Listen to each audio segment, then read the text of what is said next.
What is up, everybody? Welcome back to Geeks Around. My name is Deanna Jackson. We, of course, are here to talk about the latest episode of Game of Thrones, episode 409, The Watchers on the Wall. This is a really powerful episode. I can't wait to start talking about this one. Let's go ahead and get through the rest of the panel. Lead host and producer Matt Moore, what's going on? Yeah, not much. I really enjoyed this episode. People fought, people died. We're done with this, right? That's all that happened in this episode. So we can start kicking back. We're done with the entire show, right? Oh yeah. That was a series finale right there. It's like it's all over, all said and done right now. Okay, cool. That's. And Knuckles, what's up, man? Well, that's the thing, Matt. It's not only not done, they didn't even finish up that battle in this episode, which they dedicated a whole episode to. Oh my god, that was. Yeah, they just went through a single night of it. Yeah. It ain't even nearly over. Isaiah, what you think of this episode? Oh my god, it was like watching the Two Towers. Yeah, that's how badass it was. Two towers mixed with a lot of blood and guts. It's like, yes, this is what I want. Yes, mountains and trolls, and woolly mammoths. Yes. Okay. Not to confuse anyone out there, Isaiah is not talking about 9/11, but the second Lord of the Rings movies. Right, No. but you get the whole point. Hey, That's a horrible joke. Hey, but you never know. It could have been on the Twin Towers. You never know. You never know. Okay, that is one thing. That was one thing that saved yesterday's discussion. Is not once was that phrase said. Yeah, I almost killed you, but you never said that even once. We're like barely 2 seconds into this one. It's like we've already heard it. Well, at least it wasn't you saying it for the first time, Matt, like it was last You week. guys missed it. You missed it. You missed it so much. All right, so I was like, this is a very long episode. It's like we were talking about earlier. This show, this show was kind of like kind of like Blackwater, that episode where it just all kind of focused on one particular event. While of course Blackwater was focused on the Battle of Blackwater, this one was focused on the initial assault on Castle Black from the Wildlings. And that's just it. Is I actually saw at least a couple things that crossed over between the two that we saw consistencies of. For example, Jon Snow basically played the Tyrion character in this, in which he was on the front lines and he was doing the orders and he was doing all that, and he's probably not going to get any credit whatsoever for it. I wouldn't say that. Because I don't agree. Unlike Tyrion, Jon Snow will get a lot of credit because he did warn him beforehand, like you gotta prep before they actually come, and they didn't listen to him. So it's like I told you so moment close to they survived the night. So they pretty much will give a lot of credit where credit is due, which is Jon Snow. Yeah, I think he absolutely will see credit for this. It's like the event at King's Landing was different. It's like because Tyrion, basically. Right. But it's like the Night's Watch is a whole different ball game. It's like I think that the events of this night are definitely going to prove to pretty much anyone who was paying attention that Jon Snow pretty much saved everyone's ass. If it wasn't for his leadership in this battle, then Castle Black would have been Castle Wildling. Yeah, and also, really quickly, a lot of people did step up to the plate. Sam, Snow, all the side characters, even that kid, they all stepped up to the plate. Ollie. Yeah, Ollie. His name was Ollie, and he fucking killed someone with an arrow. I just want to point that out there. Now, he took an arrow to the heart, not the knee, okay? He's black for that. For those that missed it, that was an Arrow reference. Yeah, okay.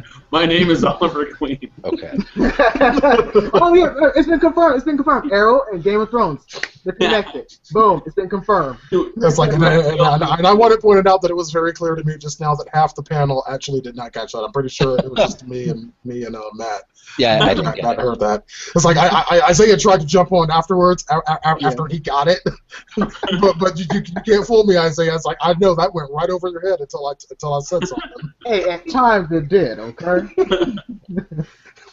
But yeah. But that's all good. It's like I really did enjoy this episode. It's like y'all were saying, I really like seeing Samuel step up, and in his own way. It's like, I mean, he wasn't like, he didn't all of a sudden turn into motherfucking Hercules and shit, and start beheading motherfuckers and all that. but in his own way, he did things in this episode that I never thought I'd see him do. It's like, I mean, I started out just from the beginning when Gilly returned to Castle Black, and he's trying to get what's his name? The one guy to open the door. He's trying to get Pip to open the gate, and he's like, well, I can't. And Sam was like, open the fucking gate. I was like, get him, Sam. You tell that motherfucker. Open the gate. Don't be screaming with Sam. Well, you know who the fuck you talking to, bitch. Well, that's just it. Is that actually happens after what's his face, the Meister, or that's after the Meister basically talks to him and makes him realize that he's in love with Gilly. Yeah, I really like that scene too. I love that scene. I think that was the tipping point. Was that particular scene is when he's in the library, and that dude basically goes, "Yeah, you're in love with him. Like, stop denying it. This is true. I can tell." Yeah, it's like, and you try to argue with it too. It's like, no, I'm not in love with her. And the Meister's pretty much like, yeah, bullshit. Yes, you are. Yeah, you is. My name is Targaryen, and yes, you is. Yes. I might be blind, but I'm right. And that's actually something that it took till this episode. I know they've probably mentioned it at least once or twice before, but it never really occurred to me. Oh wait, this is the grand uncle of Daenerys. Mm-hmm. Mm-hmm. Like this is a man that very easily could have been king if he allowed it to be. Oh no, they went over it extensively in season 1, I think. Yeah, I might have been drunk for that episode. Yes, indeed. It's like they did explain at that point that he was Aemon Targaryen and whatnot. But it's like, I mean, season 1 was a long fucking time ago, and even Knuckles, you can admit that episode in season 1 was the only episode where it was mentioned or brought up until now. Mm-hmm. Yeah, sure. So it's like, I mean, it's like I actually forgot he was a Targaryen until he mentioned it. And I was like, oh yeah, that's right. You is a Targaryen. You is a Targaryen. I knew it. Wow, he knew it. Wow. Which makes him only one of 2 left, right? Yeah, I think so. I think it's just him and Daenerys. Oh shit, really? Wow. They killed the hell out of the motherfuckers. It's like, they ain't want none of them. Not man, one of them motherfuckers living. Wow. Let's pull a Dragon Age then. Oof. Mm-hmm. Absolute death and destruction to all of them. Yeah, to the elves and everything. Like, yes. I don't think we're gonna see elves in this show. Hey, you never know though. You fed that to him, Matt. It's like, I mean, even I knew the obvious answer to that question. The second you said it, I was like, Isaiah's going to say you never know, and Matt's going to... My brain hurts. Hey, but I'm right, though. You never know. We got trolls. We got all that cool shit. Why can't we see elves? See? No, what trolls? We've seen giants, and we've seen the White Walkers and dragons, and... Okay, to be fair, I guess from there, elves and trolls and shit really isn't that big of a stretch, so... I will concede that it is in the realm of a fair possibility, all right? See? I will concede to that, because, hey, Matt's going to hate me, but you never know. See, he said it finally. Can I mute the host? I don't know. He finally said it. He finally said it. Ain't that about something? And legitimately meant it. It's like, you better be keeping notes of this shit, Isaiah. That shit ain't going to happen again. But it's like, you never know. Fuck you.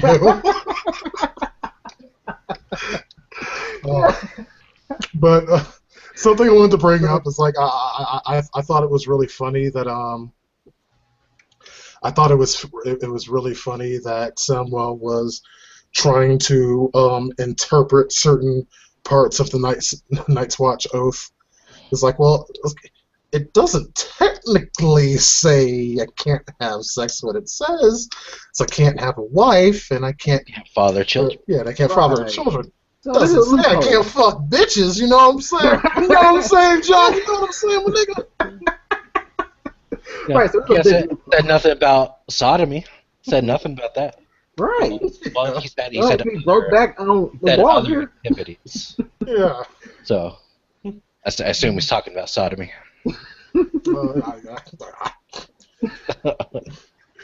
It's like he's talking about something. It's like, basically, he's trying to find a workaround. It's like, I mean, Gilly, I can hit that, right? I can hit that.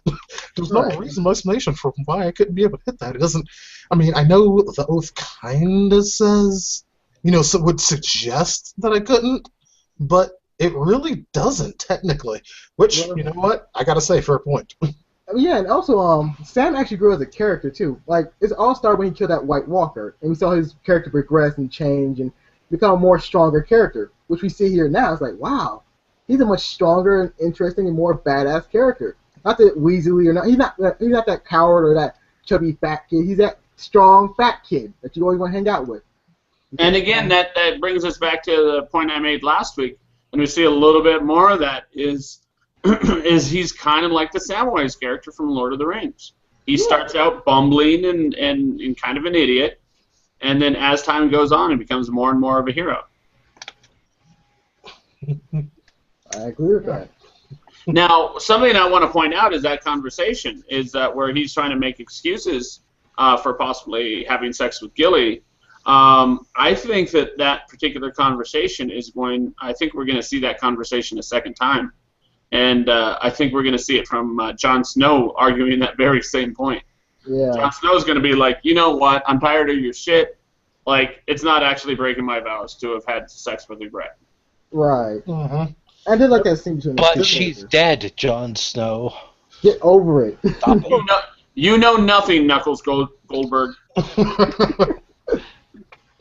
Yeah, it's like, again, technically he did not break his vows. He had sex with Ygritte, didn't marry her, and if she was pregnant, that's really not an issue at this point. Well, there's no proof now. She's gone, so there's no proof. So he didn't father any children, so oath unbroken. Carry on.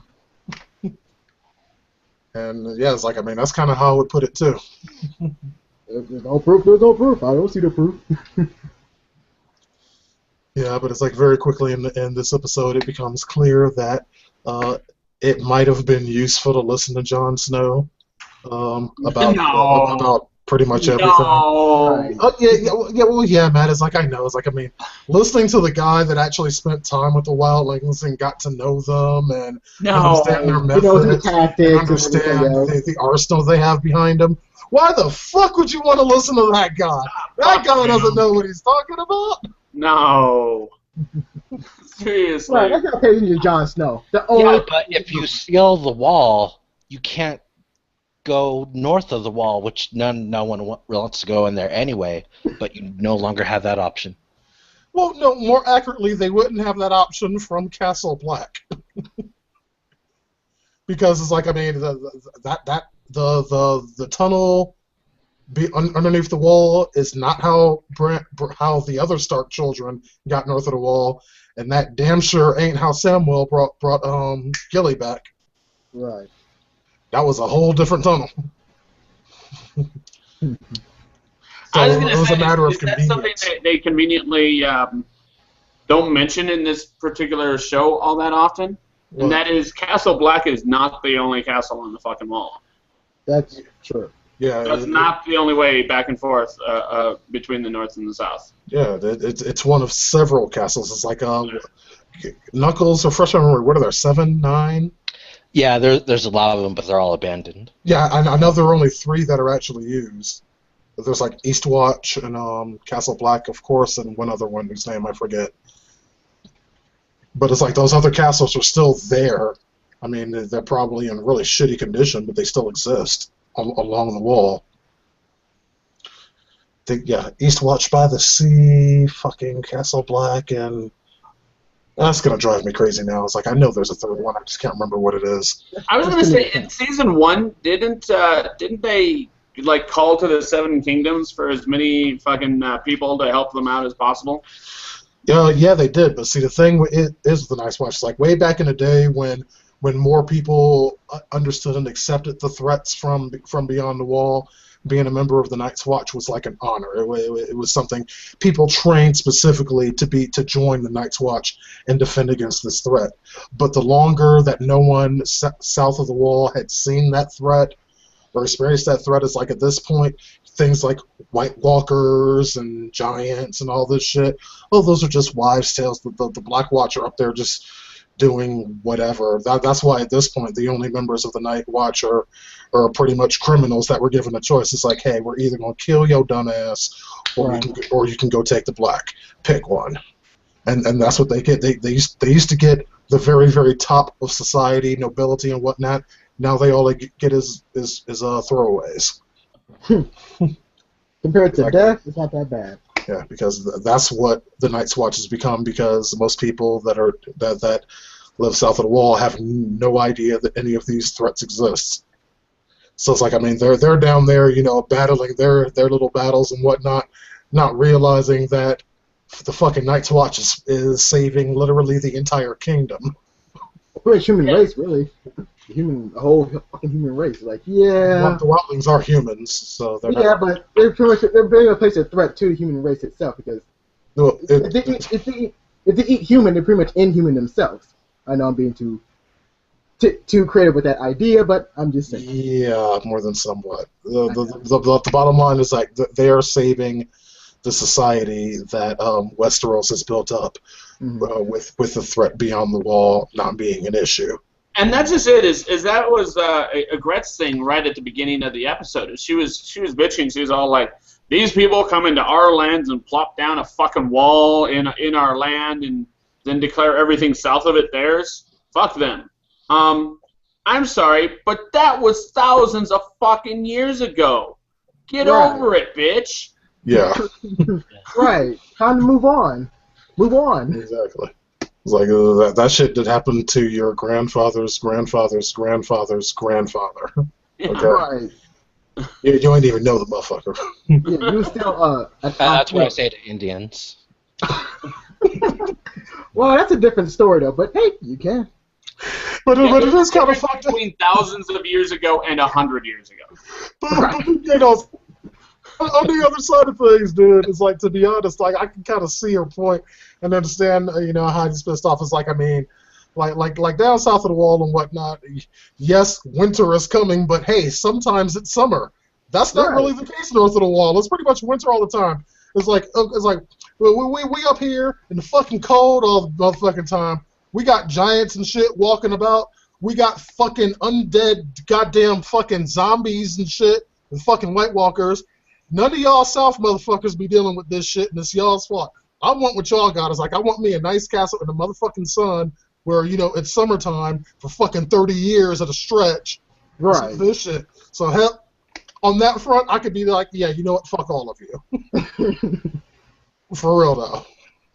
Fuck all of you. Like, yeah, fuck that shit. I'm going home. Yeah, like, how about we trade? Y'all come up here and deal with the fucking White Walkers. Let's try that plan. Right. Yeah. It's like, gee, I wish my biggest problem that, oh no, somebody poisoned little bitch of a king. That's my big problem. Yeah. Instead deal with the politics. Oh, fuck, there are 40 White Walkers over there I can't kill that want to kill me. That's the bigger problem. I'd rather deal with this other shit. Right.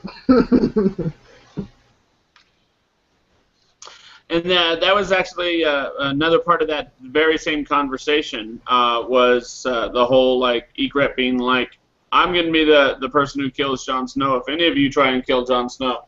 Well, that didn't work out so well for her. No, it did not. Yeah, not so much. But she was really badass, though.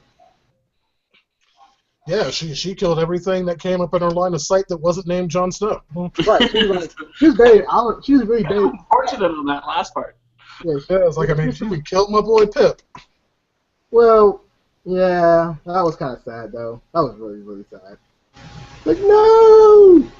I think she was waiting there for Sam for a little bit. Like he's got Pip underneath the berm, and then he looks up at one point. Egret's still freaking there. And then, like, 30 seconds later, he pops up, and she's not there anymore. But she waited for him for a while. Yeah, she was. Like, here, fatty. Yeah, basically. Yep, Marco. Shish kebab. Someone's like, fuck that shit.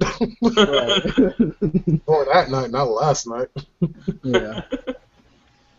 Yeah, because she was serious. It was like she was on that shit. And now we got the Lord of the Watch. I forget his name. He's Alistair. Yes, sir. He's fucking hiding. He's fucking hiding with The one female in the castle. That was That was Janos Slint from King's Landing. Yeah. Oh, it was? Okay, so it was... Yeah, so Alistair He Thorne. was the second in what command. happened to him? He died? No, No. Alistair, he got wounded. Yeah. It wasn't clear whether or not he's dead. It's like I don't think somebody still was wounded. But Janos, hell yeah, that dude ran like a little bitch. Yeah, like a little coward. I was cracking up. I'm sitting there watching the show. I'm like, run, Forrest, run. Right. Run so He fast. locked himself in there and turned around, and Gilly's looking at him like, you pussy. Yeah, you puss cakes. Mm-mm-mm. Sam got more balls than you. Yeah. And then when Samuel came and got her a little bit later on and saw that motherfucker sitting there all hiding and shit. It's like, there might be words about that a little bit later on. I was gonna say, and when he does go in there, who's the person who's defending the door? Who's coming Right. out? Right. Gilly up there ready to cold clock a motherfucker. Janos is sitting over there. Oh, please don't hurt me. Like a frail little girl. Like, That was hilarious, man. I don't want to eat alive, no. Oh, man. Yeah, but it's like, I will say this is like, because see, this is how George R.R. Martin, like, has trained my mind to think, right? All right. Mm-hmm. So it's like he puts Gilly up in there and says, "I promise I won't die." Right. I'm like, this motherfucker's dead, dude. Yeah, I said, like, you're going to die, That's just dude. it. We had that exact same promise last week, and look how it worked out. Exactly. See. Yeah. So it's like, I mean, that's just how that's how George R.R. Martin fucks with me, man. I like that. I'm expecting. Don't leave me alone in this world. Never. Yes, and oh, God, that was such a lie. That's like a guarantee. It's like I figured he might as well have just cut his own throat right then and there. Right. He said his death certificate, really, by saying those words, like, I'm going to sign here. Oh, and let me sign right here, too. Making sure. Yeah, but surprisingly, it's like he made it out of this one. Yeah, I was actually happy about that, too. It's like, yeah, he's survived. It's kind of interesting because it's like I'm kind of wondering how they're going to play this because it's been a while since I've read this book, this part of the book, so Knuckles, you're going to have to back me up here. But I'm pretty sure that that Samuel and Gilly weren't there during this battle in the books. I'm pretty sure they'd already left. No, that's not true. That's not true. They were there? They were there. Are you certain? Yes, because something else happens after the battle where Samuel plays a big part in. Okay, I'll go with that. It's like I'm still going to double check it. By the way, I just want to say how heartwarming of a scene it was when after Ollie shoots Ygritte, and so Jon Snow's holding her, and then she just says, he says, no, she says we should have stayed back at the cave. Mm-hmm. Yeah. And Jon's like, we'll go back there, and she says, you never know, Jon Snow. You never know. Right. Now the circle is Not what she complete. says. Oh, God. That's what I remember. Oh, God, I can't believe you went there. But, yeah, I was like, I did like that scene a lot. Yeah. Because, like, it's almost sad. It's like, I mean, people are always, like, talking about, like, some Romeo and Juliet shit. Like, that was something. But this was the love. It's like those two characters really did love each other, but they could never be together for the simple fact of what they were. Right. It's like, and yeah, for the record, for people out there that always like calling Romeo and Juliet a love story, it's really not. It's a 3-day relationship between a couple of teenagers that got 17 people killed. So fuck you. Yes. People killed. But. I'm sorry, that's a pet peeve of mine. So I'm going to say that, and then I'm done. Also, this episode, there was a lot of great speeches between like the characters and supporting characters. Like, it was giving people like confidence and pretty much giving them a pep, right? Like a pep talk, really. Like, all right, we're gonna survive this. If we don't, hey, at least we die like men, or something like that. The same like the scenario like that. But it was still nice. I love how the speeches and the moments that it really just feels so much. It was alive. I feel like it was like a big final act for the season, but it wasn't in a good way. So I really liked it a lot. Yeah, definitely. Now, this is the penultimate episode, isn't it? Yeah. Uh-huh. There is a lot to cover in the next fucking episode. Yes. Yes. Which is why I'm surprised that they From at least from what I remember, I could be wrong, but I think they changed a lot of what's supposed to happen next, just from what I saw happen at the end of this episode. I don't know. I could be wrong. I guess we can be done with Daenerys at this point, at least for this season. There's nothing really happening with her storyline. Hopefully. If I see another goddamn Grey Worm scene about him like staring at someone that he can't fuck, like I'm Yeah, I'll like, please stop that storyline. It's not interesting. It's really boring. Yeah, for real. Like, no one cares. Then we got what happens to Tyrion. Right. Yeah. That's got to be a fucking episode by itself, or at least maybe not an episode, but it's got to be a good portion of an episode. If they don't do that, if that's not a story they tell in the next fucking episode, they better not wait till next season to do this shit. Right. They can't play that shit. No. Pissed off. Don't do that. It'd be so funny if they did, because people are going to spoil it. Hell, yeah, you know what? That is my guarantee. If they don't do what I want them to do in the very next episode of Game of Thrones, in the finale, I will spoil the motherfucking shit out of it next week on Geeks and Around. Well, that is my guarantee. That is my promise. And we're also and not to spoil anything else, but we're also supposed to see a character return. Yes. That was spoiled by Lena Headey. Trying to remember what you're talking about. I don't want to spoil it for the viewers, but we're supposed to see a character return this season. Cool. I can't wait. It's like that's one of those things that may or may not happen. I know what one he's talking about. No, just put it in the chat. I am. Okay. Yeah. Right. I forgot about that. You're right. It's like that probably won't happen yet. It's like according to the spoilerific Lena Headey, we're going to see it this season. Then they'll probably end it with that happening. Maybe. I think that would be an excellent way to end things in order to kick things off in next season.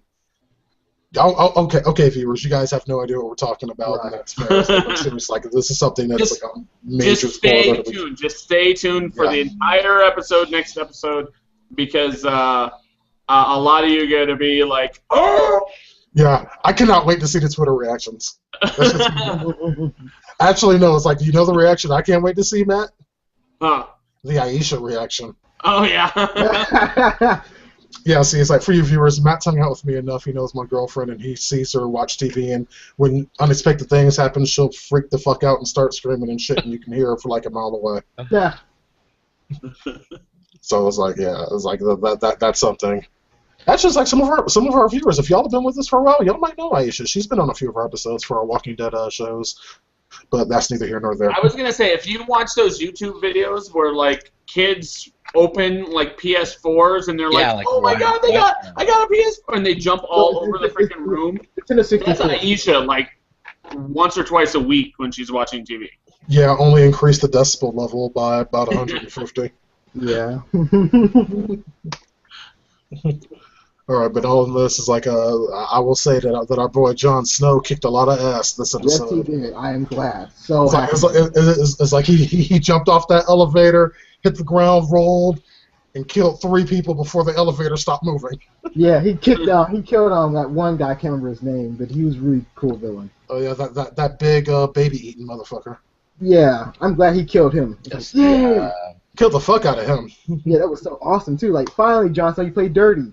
I was gonna say, even though she died, I think the most deaths have to be Ygritte. Yeah. I mean, seriously, she was killing like a person every 3 seconds. Yeah, with good aim.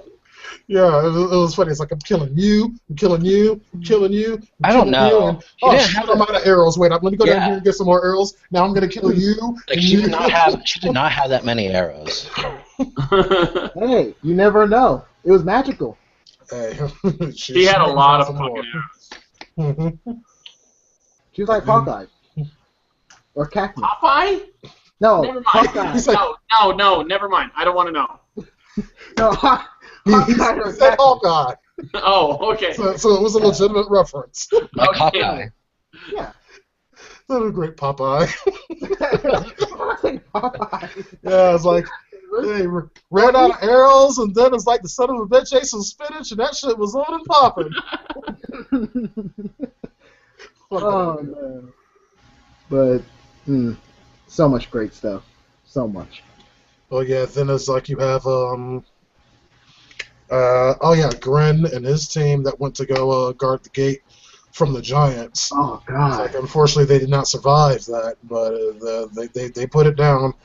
Yeah, that was John badass. told him, look, motherfucker, defend this gate. I don't give a fuck. And I think it's like that speech he gave. It's like, right before. It's like when they're trying to hype each other up, quoting the Night's Watch oath to each other as the Giants charging the gate. It's like, I like that scene. It's like I thought that was a really powerful scene, particularly given after everything was said and done, we see the aftermath of what happened.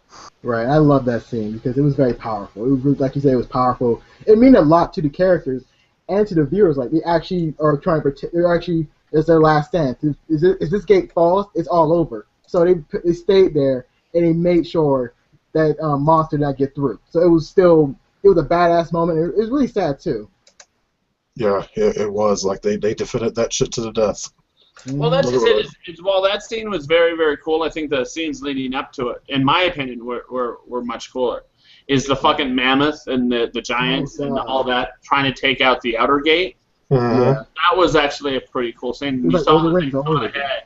I like that one giant must have like made an arrow from like a tree or something. Oh, yeah. Oh my god, that was so badass. I love that scene. That was great. It's like the first one that comes up and shoots an arrow, and it's like, yeah. Motherfuckers are flying like. Like, I know this like motherfucker takes a goddamn sharpened telephone pole. Shoots that shit off. It's like it was fucked up. It's like I couldn't help it. I laughed. It's like they hit that motherfucker, and that motherfucker went. It was some shit of a cartoon, man. That motherfucker. Woo! It was just like watching a fatality move in Mortal Kombat, like fatality. Oh, we all going to hell. It's like I'm the motherfucking asshole that rewound that scene like fucking 5 or 6 times. That shit is slow motion. That shit was hilarious, yeah, dude. If I could, I would have. I'd have totally slow about that shit. Fucking. Goodbye, motherfucker. It's like slapstick of all belief. Like, wow, he went to orbit. You could slow mode on PS3. You could almost see the giant in there. It's like, that's not an arrow. This is an arrow. It was like Skyrim glitches right there, like how the giant buzzed into orbit. It's like, right.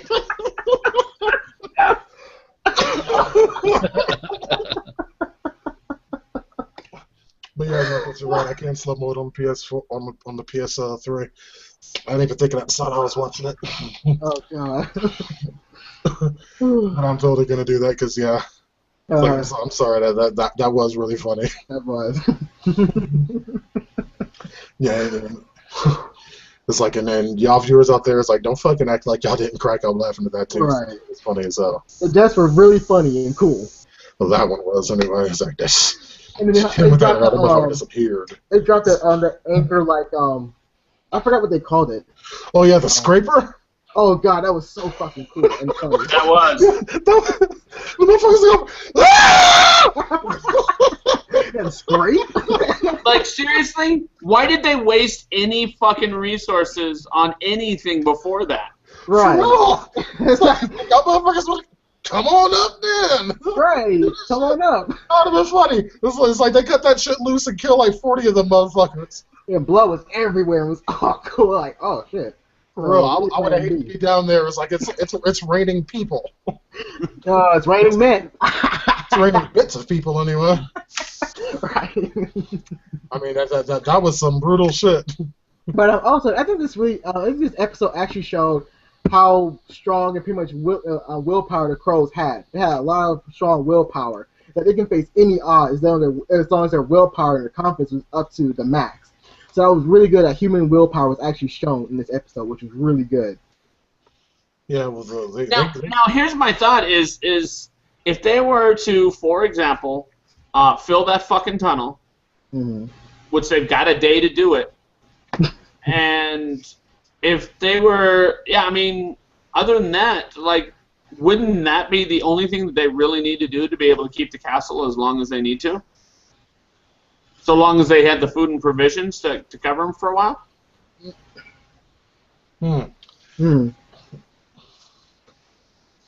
Possible. It's like because I don't think the wildlings know about the other tunnels. Right. They're not It's that. like so it's like, I mean, from there it's like all they'd have is pretty much trying to clear out that tunnel from their side, or going up and over, which with as many people as they still have is completely still is a viable option. Right. Because no one says they have to climb the wall right there where that scraper is. And plus, So John it's like- also, John also know that it takes someone, average person. He said it take him by morning to actually reach the top of the wall. Yeah, he says that it's not possible to do by morning. Right. So yeah.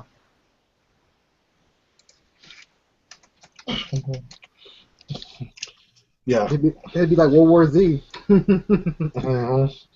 Like a big fucking mountain of walk. Yeah, so it's like, I mean, they'd still be a threat, just maybe not quite as a quick threat. Right. But it's like once they got over the wall, it's like it would be game on, and they really wouldn't have much of an answer for it. Right. It'd pretty much be like herpes. You got rid of them now, but they'll always come back. So It's like I mean, personally, it's like, I mean, just from pure logistical standpoint, I would rather have them trying to come through that tunnel than over the wall, if for no other reason than a bottleneck. Right. It's like coming out of the wall is like, I got these motherfuckers coming out from from freaking miles. I don't know where they're coming from, but if they're all trying to come through this tunnel, they're all trying to come through this tunnel. Yeah. It's like there's only so many motherfuckers you can fit in that, and I can defend this thing all It's day. very narrow.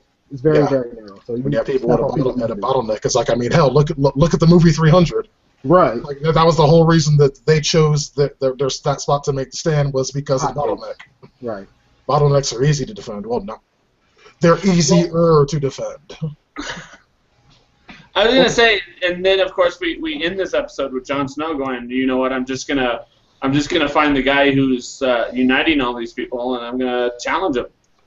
Oh man, I'm gonna challenge him to a fight. That's good. That way they stop attacking us because he'll be dead. Have fun dying. He didn't say anything about challenging. He said he was going to kill him. Yeah, you're gonna kill that motherfucker. Like, have fun dying, dude. Bye, Jon Snow. Well, I assume that's the only way he's gonna get fucking close to him. Right, but he's gonna die in the end. Like, come on. I mean, I don't know, but I mean, is it you get those final goodbyes? Like, he's saying goodbyes. Like, okay, is this guy gonna die? Come on, man. Stop playing with me, man. Come on, stop playing with me. Yeah, he even left Longclaw with Samwell. That's pretty deep. From Yeah. leaving the sword behind. Oh, I forgot to mention. Was it Ghost? Who Yeah. Yeah, It was Ghost. Ghost.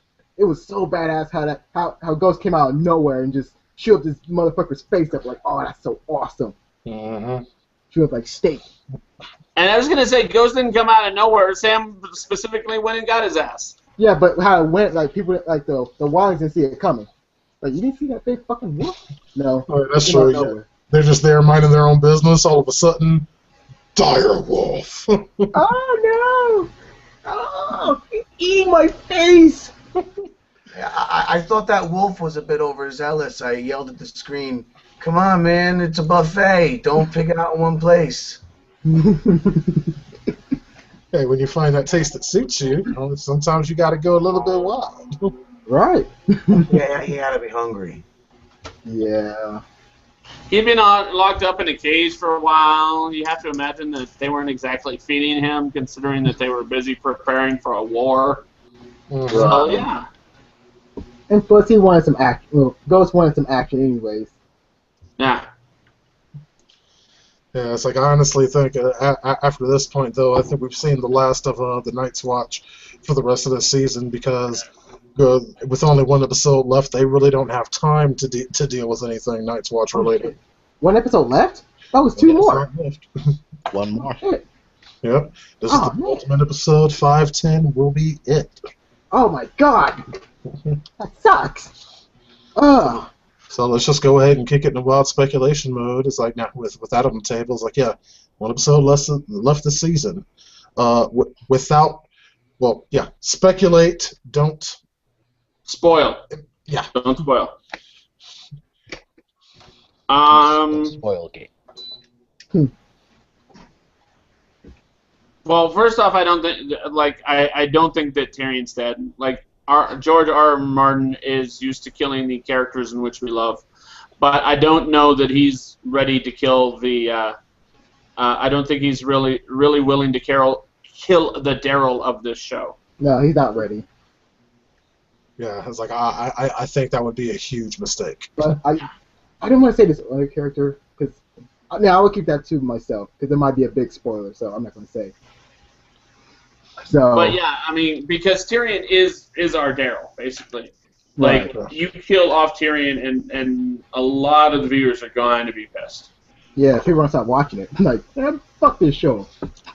Okay, and instead of putting out for like just complete wild speculation, because I know it's hard to do without thinking of the things that we know. Instead, let me ask specific questions, okay? In the last episode before this one, we saw the Hound trying to sell Arya off again, and the person he was trying to sell her off to being dead again. So the question I have for you guys is, what happens with the Hound and Arya now? I'm hoping that someone just happens to mention, that are. Hopefully, this isn't going to happen, but I'm just hoping that it happens. That as they're starting to walk away from the castle, someone mentions, this is the second young lady that's come in recently. The other one was a fucking redhead. And Arya goes, huh? Right.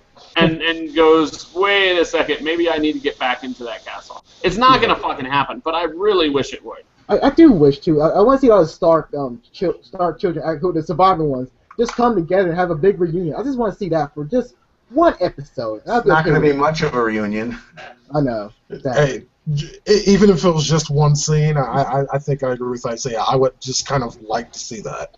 Yeah, like, please, can we just have that? Because it's been so long since they've seen each other. It's been so long. You know what, you're right. They are all still there, except for, what's his name? The Red Wedding guy. Rob, yeah. Rob is dead. Yeah, Rob came down with a slight case of death. The younger Stark children are up north of the wall. He came down with wolf neck. Yeah, exactly. Right. So it's like, I mean, right now, even if neither of them realizes that Arya and Sansa are closer to each other, or they have never been this close to one another ever since their father was beheaded. That was the last time that they were in this close of a proximity to one another. Mm-hmm. And literally, I mean, they're pretty damn close. One is at the bottom of the fucking castle. One's inside the castle. Yeah. Right. Mario didn't get this fucking close. Yeah, in World War I. No, every time he did, some fucking creepy bitch is like, sorry, it's not really me. I'm just a dude in drag. You gotta go to the next castle for princess. But yeah. I mean, is it just me, or is it that they keep dragging this whole... I know it's not going to happen either. This whole Stark reunion, family reunion. Like, you think they're just dragging it a little bit more on? Because, honestly, we don't think they're going to reunite whatsoever, because someone's going to die, or someone's going to be beheaded, or someone like that. So, would it be okay if we actually did see a reunion with these guys? I mean, just even... And like Dan was saying, I said, like, just one episode, and just saying, hey, it's been a long time since I've seen you. Yeah, man. What happened to you? I got crippled. Oh. Sorry to hear that. And here's the thing, and that kind of brings me to kind of another wild speculation that I know will never happen, is that if we end up getting the reunion, you end up getting Arya, Sansa, and even Rob together, like in one fucking room. John, not Rob. John, in one fucking room, and like somehow John ends up rebuilding the Black Watch, and maybe fucking they end up fucking taking over. Let's say we get a fucking happily ever after. Like, imagine the best scenario that could happen with this particular situation.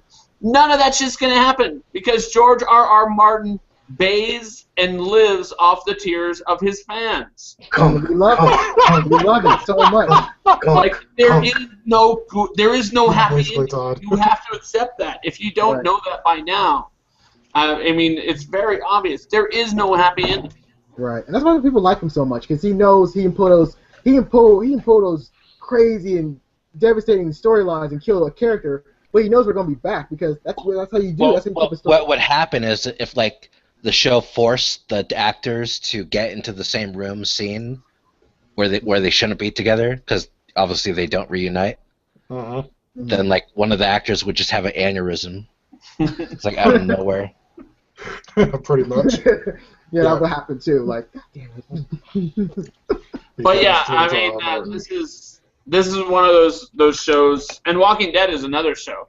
There is no happy ending. We're never gonna see a cure in The Walking Dead. Oh, there's no. It's not a true cure, and we're never gonna see like Daenerys like taking over and being a benevolent ruler over the Seven Kingdoms. That shit's just not gonna fucking happen. Yeah, that's too nice. Yeah. Daenerys marries Tyrion, and they reside over the entire world. Yeah. With an open hand and gentle heart. The end. Yeah. I would like that ending though. Well, I think Ramsay Bolton will have a happy ending. You think so? Yeah, I think so. He's probably going to have a happy ending at the hand of. Who, Bruce? Yes. He's Toby. Yeah. Reek. Thank you. That was the name. Yeah, but I call him Toby for fun. Yeah. What's your name? My name's Toby. I'm not positive that Daenerys won't be victorious. However, I think if she does, she might like spoil. You know, like the time and war might harden her, and she might become essentially just as wicked as the the Lannisters are. Yeah, like that could be a decent way to end it.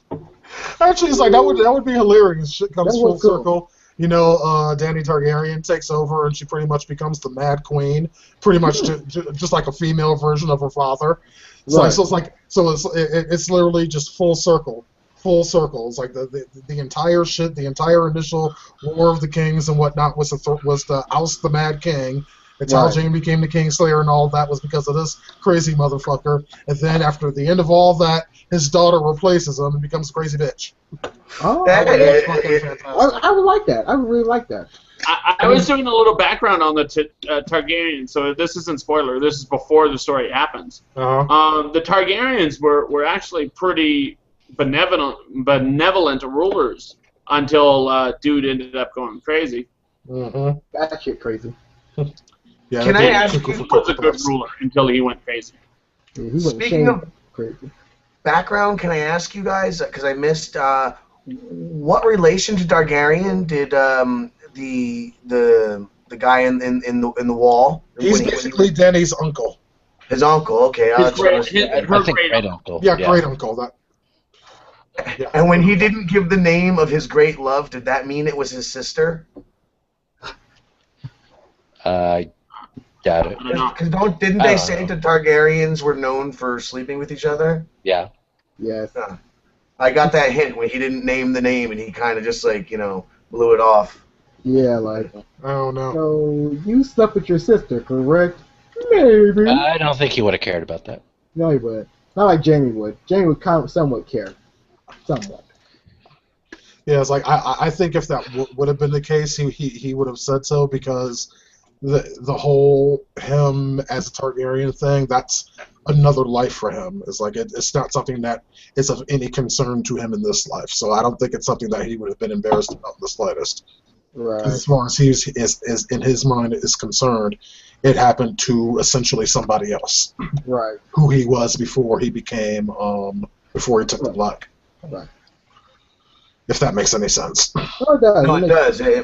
Yeah. Or I could be completely fucking wrong. I don't know. You never know, right? It sounded really Never good, though. You never know. So have all of you read the books? Is that why No, you guys not me. aren't? Because I haven't either, and I've got some genuine.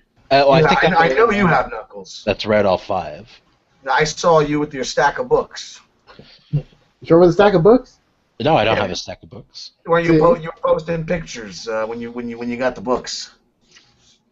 Oh, the first 4. Yeah. Yeah.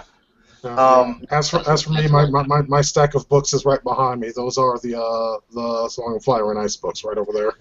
My stack of books is right in here. My stack of books are in Google Drive. Anyway, so it's like, do you have any wild speculation for us, Todd? Yes, I do. A really good one. This is actually my girlfriend's one. I'm stealing it from her because I think it's really good. As far as Tyrion goes, possibly that Jaime will step in. There will be some sort of rule where he can take his brother's place at the chopping block, and that will essentially, and Tywin Lannister, who is going to uphold his law. I guess he's stubborn or whatever. He will go through with it, essentially killing his one true heir. So Jaime will take Tyrion's place. That's an interesting theory. That'd be cool if that did happen. Interesting. It's like a big redeeming factor for Jaime. Can't believe I almost hate to see Jaime go. Same here. He's Yeah, growing. Yeah, it'll definitely be interesting to see how this plays out. It's like we're going to go ahead and wrap this one up until next week. And next week, it's like I'm hoping for something big. It's like I'm looking at an interview right now from the showrunners, with they're claiming that this is going to be the best finale ever. That's Of all finales. So that's just what they're saying. Is like I want to see how that's going to turn up next week. And of course, we're only back. I'll talk all about it. Episode 410, the children. In the meantime, if you like what we're doing here, go ahead and like this video. Don't forget to subscribe to us. If you have anything for us, you can always shoot us an email, geeksitaround@gmail.com. My name is Deanna Jackson. We'll see you next week for the finale.